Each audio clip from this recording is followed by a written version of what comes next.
I want you to do something a little radical right now, like wherever you are listening to this. Yeah, just take a second. Exactly. I want you to literally unclench your jaw. Just let it go.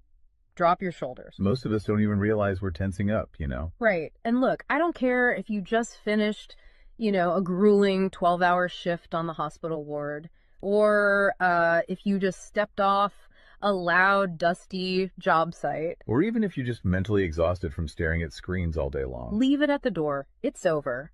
You are officially entering quiet mode.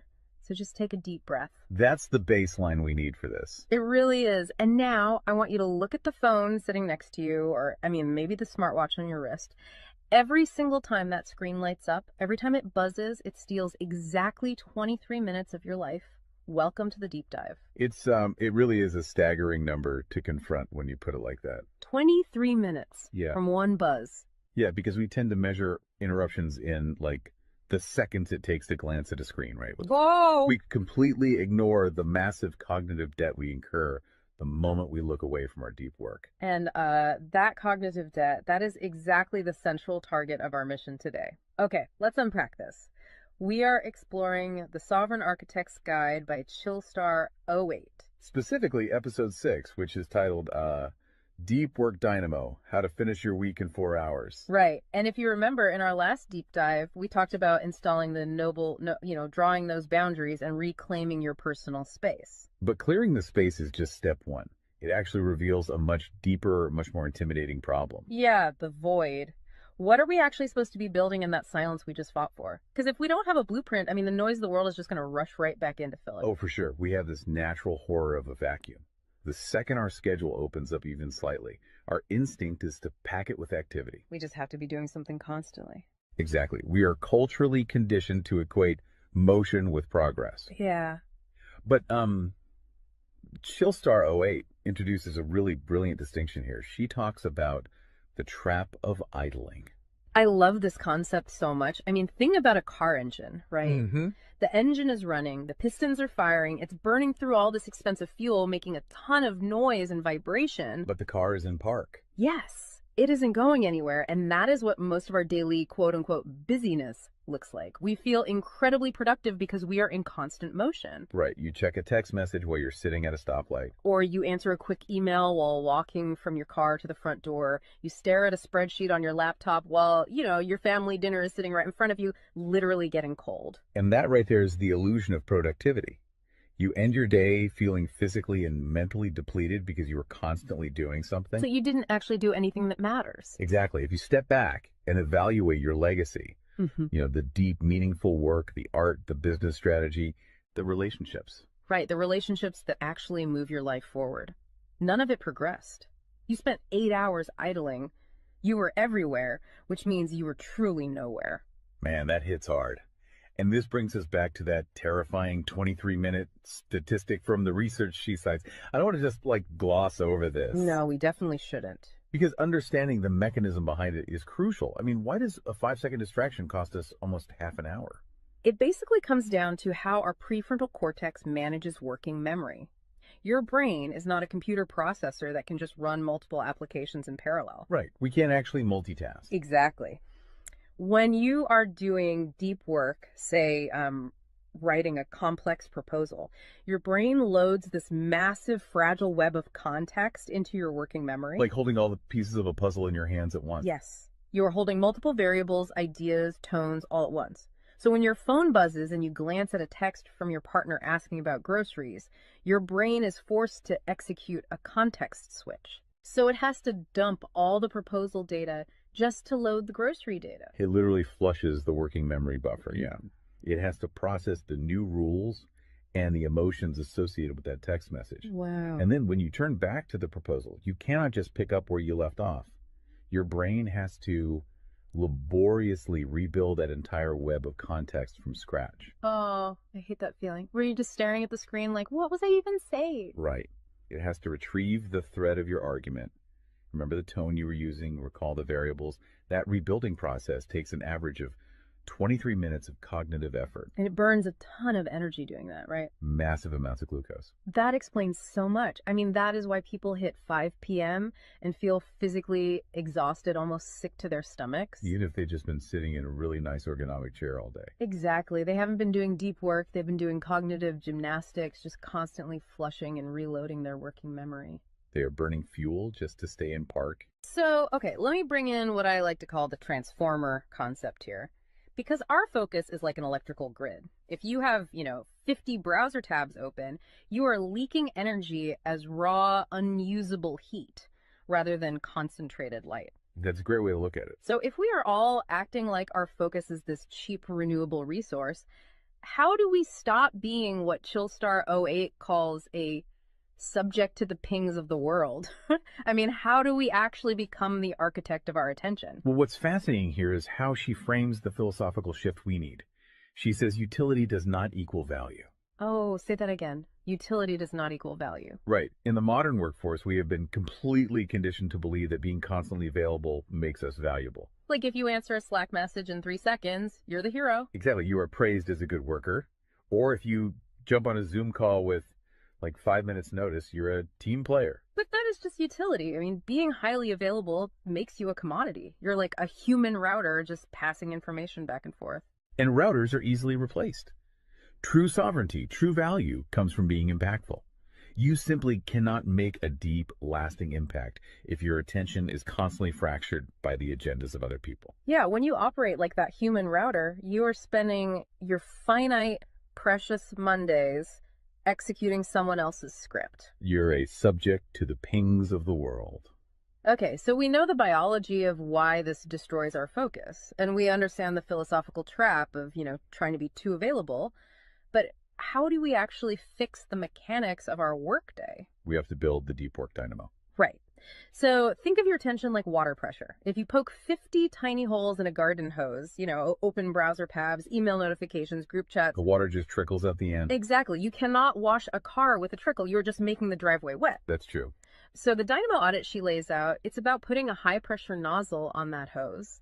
It narrows the opening to create a stream powerful enough to actually blast through the dirt. And the first step in that audit is auditing the physical environment itself. She calls it analyzing your signal to noise ratio. Okay, so visualize your workspace right now. She asks you to determine if it is a sanctuary or a transit hub. Let's be honest. Most of us are operating in transit hubs.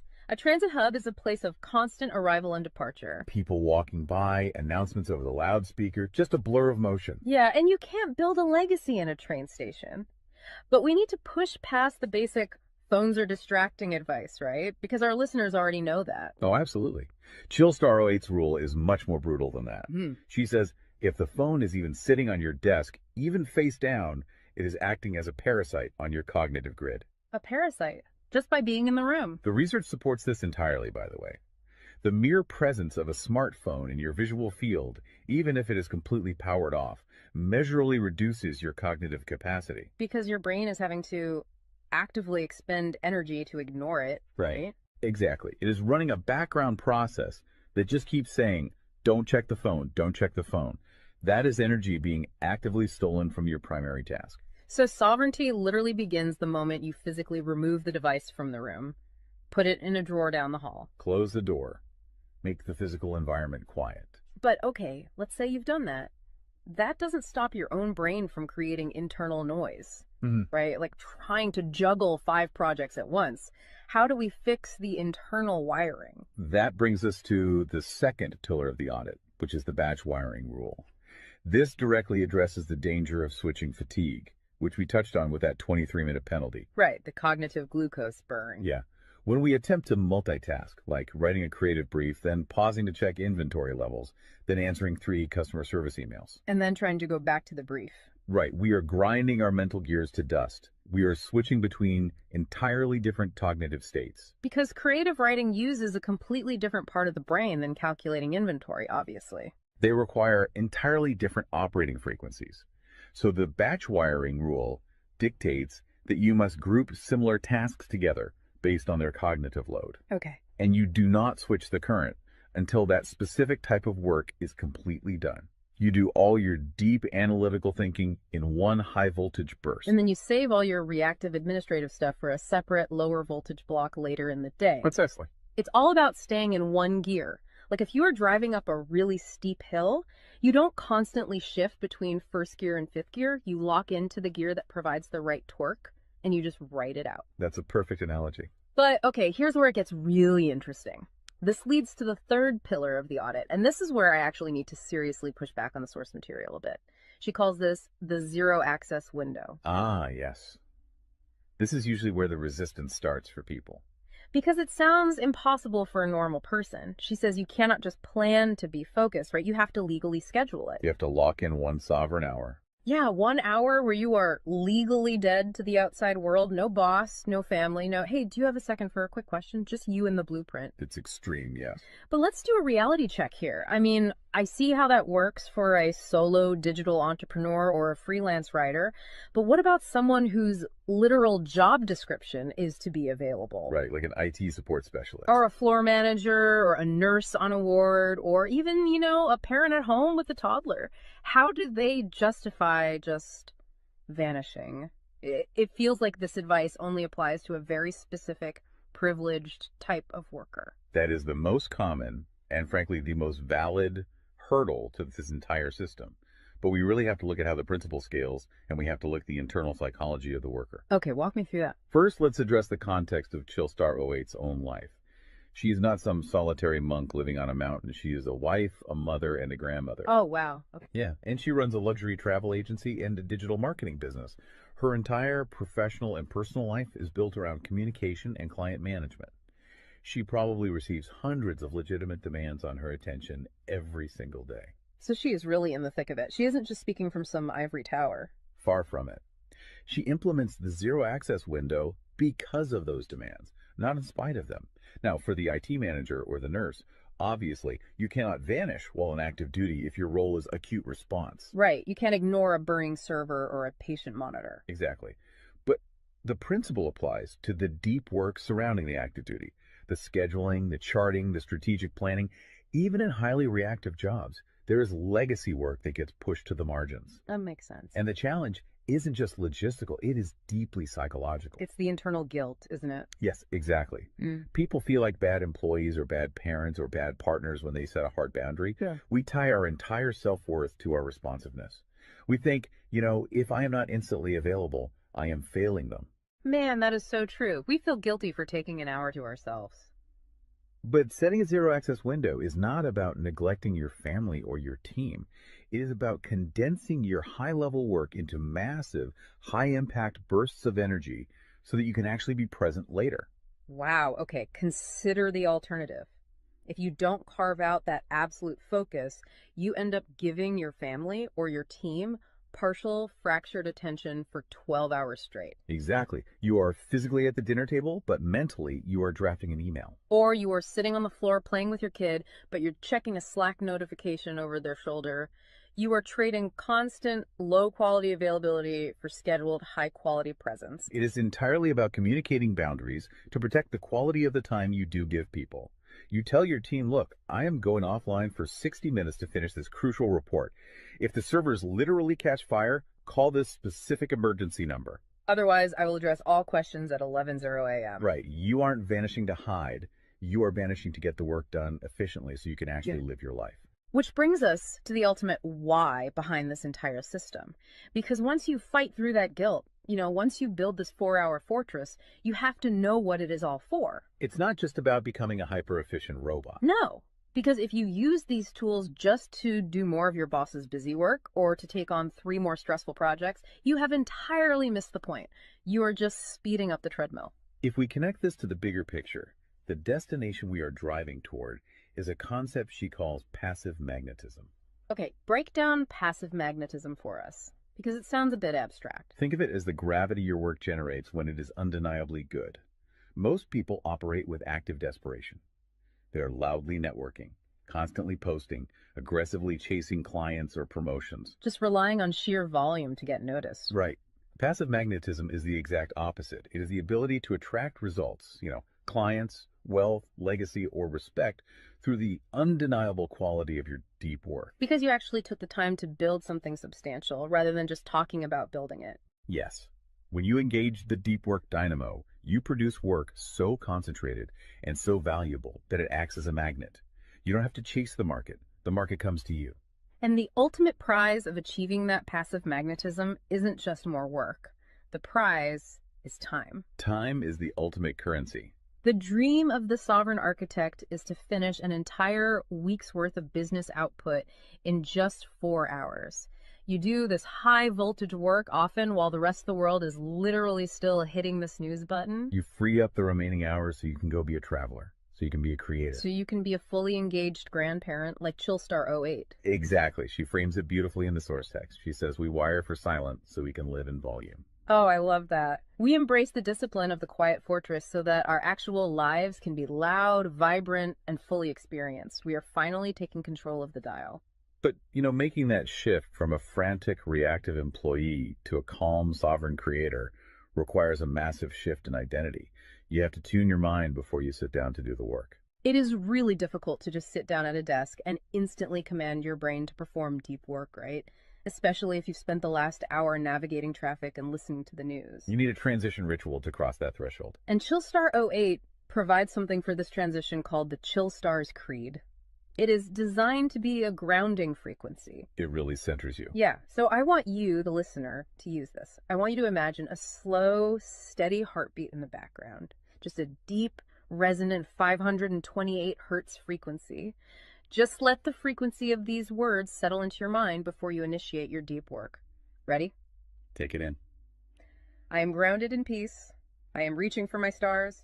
My light is my own. I am a star and I will shine bright. I will reach for the sky. I release what was. I embrace what is becoming. Using a creed like that is just such a powerful behavioral trigger. It really shifts your state. When you speak those words, even just internally, you are consciously reminding yourself that your light, your focus, your energy is your own.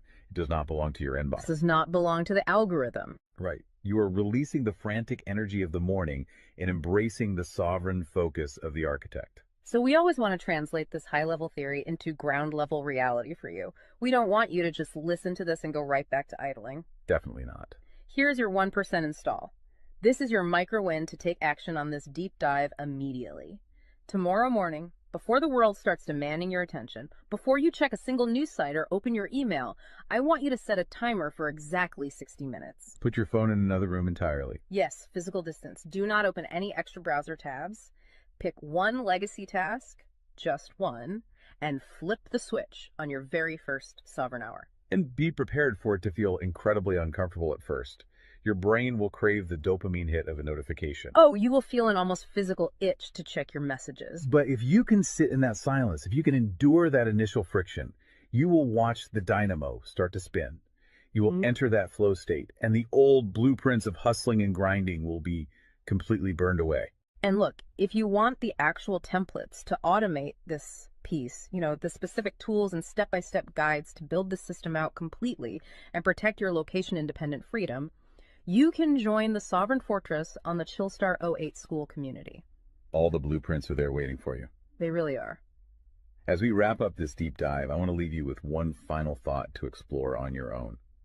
We have spent this entire session talking about the mechanics of work. We've talked about condensing your week's output into just 4 hours of pure, undistracted focus. But if you actually achieve that, you're going to be faced with a beautiful, kind of terrifying question. What's that? Who are you going to become in the remaining 164 hours of your week? What if your true legacy has absolutely nothing to do with what you produce while you are busy, but entirely to do with who you are when you are finally completely silent? Wow. Unclench that jaw. Drop those shoulders. Step into the quiet. Go be great and flip the switch. We'll see you on the next deep dive.